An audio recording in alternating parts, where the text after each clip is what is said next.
नमस्ते मित्रांनो.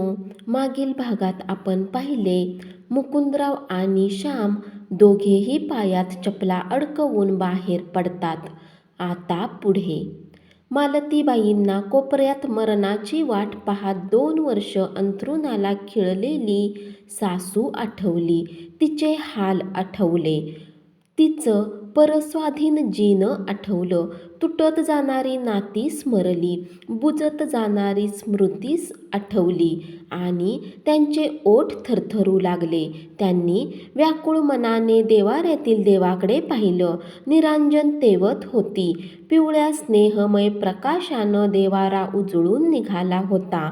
चंदनाच्या उदबत्तीचा वास घरभर मंदपणे पसरला होता. मांगल्याची खून पटावी तसा. त्यांनी बसल्या जागून देवाला हात जोडले आणि विनवलं, देवा, मी मरणाला घाबरत नाही, पण तेही सुखाने दे. तिरसळून तिरसळून नको. उठाउठी दे. बास. अंथरुणावर पडूनच त्यांनी श्वेताला सांगितलं, श्वेता, कुकर लावतेस? भाजीही बघ. कसला रस्सा कर. श्याम मगाशीच तंतनून बाहेर गेलाय. केसावरून पुन्हा कांगवा फिरवत श्वेतानं विचारलं, तुझ्या वह्या तपासणी झाली? नाही ग, पण आज ड्रॉवरमध्येच विसरले. मग तूच कर ना. मला शांताकडे थोडं जायचं आहे. मालतीबाई काही बोलायच्या आत ती आत वळली. कपडे बदलून बाहेर पडली. मालतीबाईंना वाटलं, सांगितलं तरी शांताकडे, पण खरंच का शांताकडे जाती? का अजून कोणाकडे?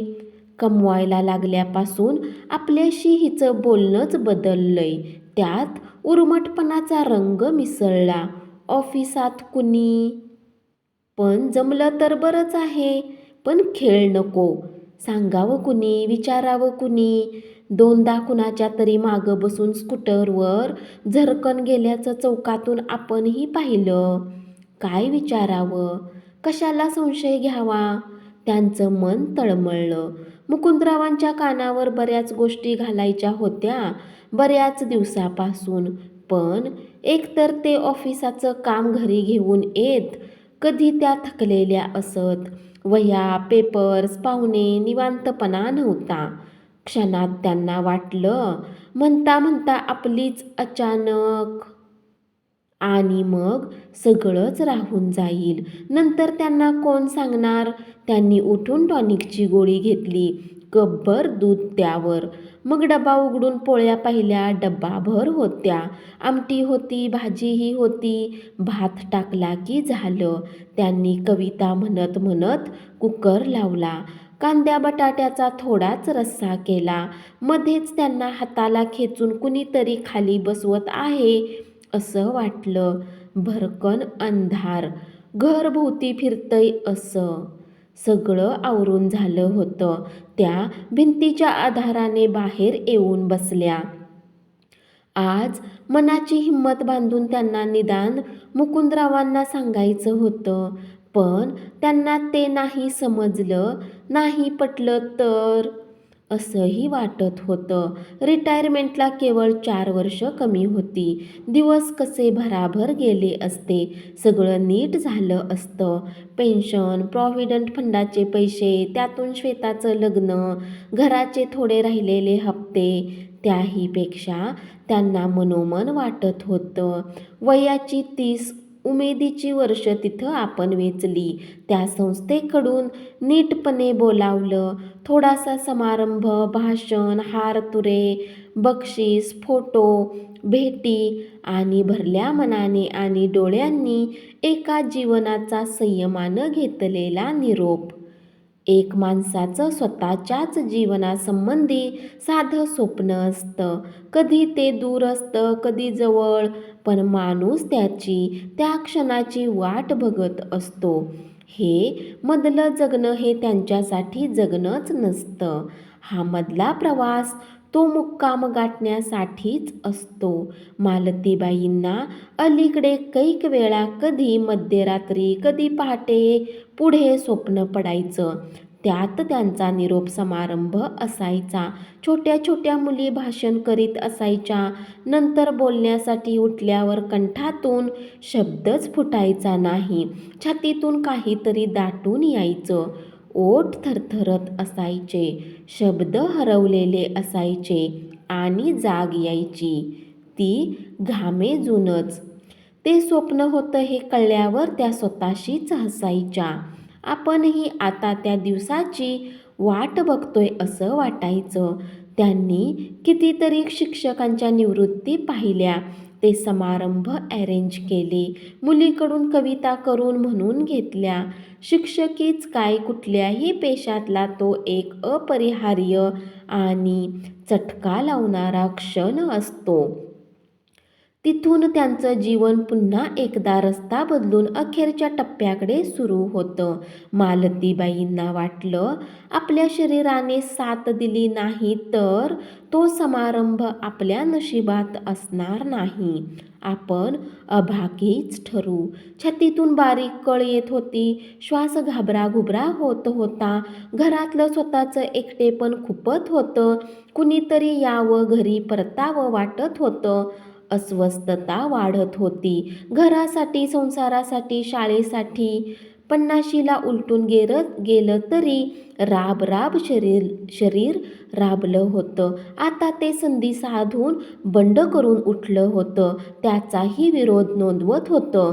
त्यांना वाटलं असं घरी बसावं लागणार. अचानक कळून आलं नाही, शक्य ते नाही. कुणा काही म्हणून आपण आतापर्यंत घरात कुणाला सांगितलं नाही. हे बरं केलं. आता तरी का सांगा. उद्या 6वी अ वर जायचं. बसनं नाही, रिक्षानं जाऊ. मोगरा शिकवू. उरलेले पिरेड जमेल तसे घेऊ. नाहीतरी प्रधानबाईंना सर्व माहीत आहे.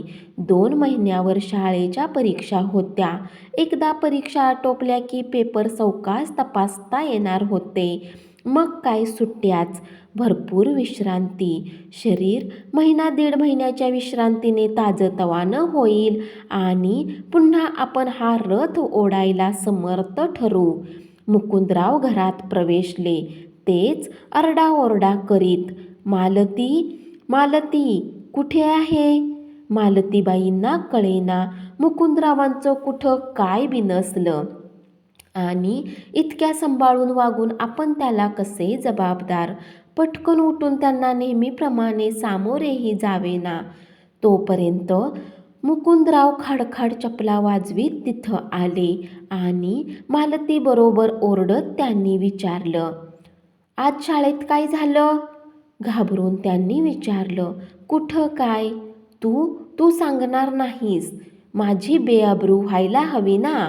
मलाच पैशाचा मोह ना. जगाला नको का कळायला? त्या गव्हाणकरांना माहीत झालं, त्यांच्या पत्नीला माहीत झालं आणि मला गाढवाला मला कोण सांगणार? माझा तसा संबंधच काय त्याच्याशी आणि तुझ्याशी? श्याम आणि श्वेता त्यांच्या मागे उभी. मुकुंदरावांच्या रागवण्याची दिशाच कळत नव्हती मुलांना. मालतीबाई अपराध्यासारखं म्हणाल्या, मी सांगणारच होते, पण तुम्ही चहा घेऊन बाहेरच गेलात. शिकवताना थोडी चक्कर आली. झालं, थोडी धाडकन पडलीही वर्गात. डॉक्टर आले. त्यांनी हिला तपासलं, विश्रांती घ्यायला सांगितलं. हे सर्व खोटं आहे? खरं आहे ते, पण ते त्या क्षणासाठी. आता बरं आहे. स्वयंपाक झालाय, हातपाय धुवा, सर्वजण मिळून जेवूया. मुकुंदरावांनी खून करून श्वेता आणि श्यामला बाहेर बोलावलं. त्यांचं आपापसात बोलणं झालं. 5-7 मिनिटात तिघं आत आले. श्वेता म्हणाली, आई तू पड, मी पानं घेते. श्याम तिच्या मांडीत तोंड खुपसून रडू लागला. त्यांनी इतकं धाय मोकलून रडावं असं काय झालं त्यांना कळेना. श्वेता गरकन वळून आत गेली. मुकुंदराव मोठ्याने मारुती स्तोत्र म्हणू लागले. घरात आवाज फक्त भांड्यांचे होत होते. श्वेताच्या हातून पेलावाटी निसटली होती. घर त्याच आवाजात घुमत होतं. माणसं घाबरून एकमेकाकडे पाहत होती. कुणाचं काय चुकलं कळत नव्हतं. मालतीबाई श्यामच्या आधाराने बाहेर आल्या आणि त्याच्या आधाराने कॉटवर कशाबशा डोळे मिटून पडून राहिल्या. सकाळी ऊन अगदी वर येईपर्यंत मालतीबाई अंथरुणात गाढ झोपून होत्या. जाग आली तेव्हा घरातल्या गडबडीवरून त्यांना कळलं किती वाजलेत ते. ऊन 9 वाजायला आले होते. पोळ्याच्या बाई आल्या होत्या. स्वयंपाकघरात कुकरची शिट्टी ऐकायला येत होती. त्या स्वतःशीच पुटपुटल्या, कुकर कुणी लावला? बाईने की श्वेतानं? मला आज एवढी गाढ झोप कशी लागली? कुणी उठवलं कसं नाही? श्वेता ऑफिससाठी तयार होऊन आली. मालतीबाई इकडे पाहून हसत होती. कसं वाटतंय तुला आई? बरं आहे. थोडा थकवा वाटतोय. आजची रजा घेईन. उद्या रविवार आहे. 2 दिवसांची विश्रांती खूप झाली. अशा सक्तीच्या विश्रांतीची सवय नाही ना. श्वेता मालतीबाईजवळ कॉटवर बसून म्हणाली, बाबा डॉक्टरकडे गेलेत. येतीलच आता. तू उठ, मी चहा करून देते तुला. अगं मी घेईन की. तुझी वेळ झाली असेल तर तू जा. नाही आई, तुला भरपूर विश्रांतीची गरज आहे. तू सतत किती श्रम करीत आली आहेस हे कधी कळलंच नाही आम्हाला. म्हणजे मला, श्यामला किंवा बाबांनाही. तिनं मालतीबाईंच्या तोंडावरून स्वतःची नजर काढून घेतली. तिचे ओठ थरथरत होते. धन्यवाद.